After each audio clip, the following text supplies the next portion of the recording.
Assalamualaikum warahmatullahi wabarakatuh. My name is Ahmad Izwan and I will explain to you about the island debt crisis.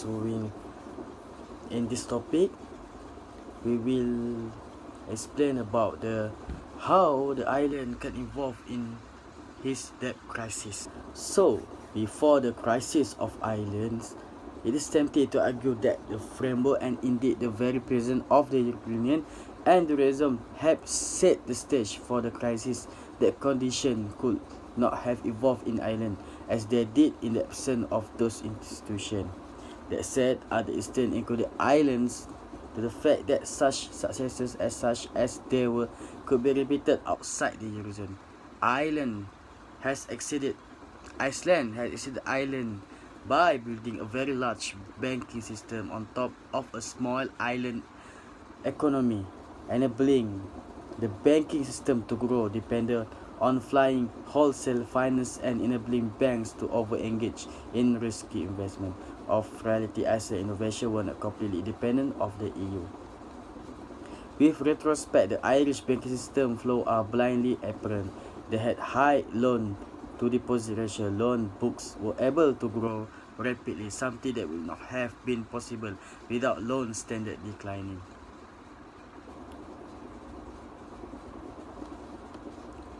However, CBS report indicate a desire to identify standard and best practice rather than reviewing individual member states complying with such standard and practice. Banking access appear to have received no attention in Ireland on its part. The European Commission surveillance focus on the fiscal policy under the Stability and Development Agreement provision. Therefore, Ireland budget surplus freed it from severe criticism despite the country marching from running declining surplus at the late stage of the boom. It give a moderate price cyclical stance to the economy.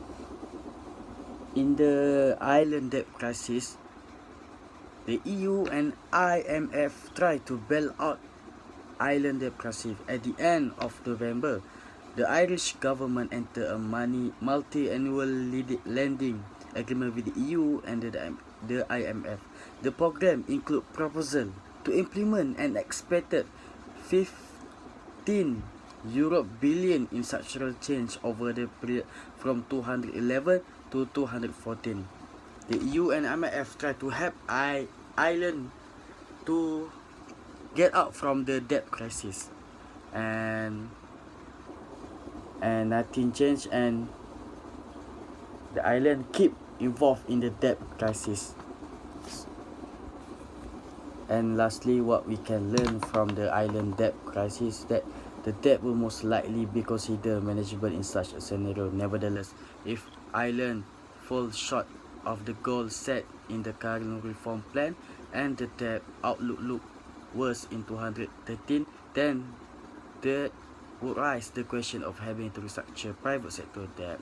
Structuring the light dusty model of Uruguay could be appealing to Ireland and the EU, as a second agreement would allow Irish sovereign specific debt balance to shift from private bondholder into the official market.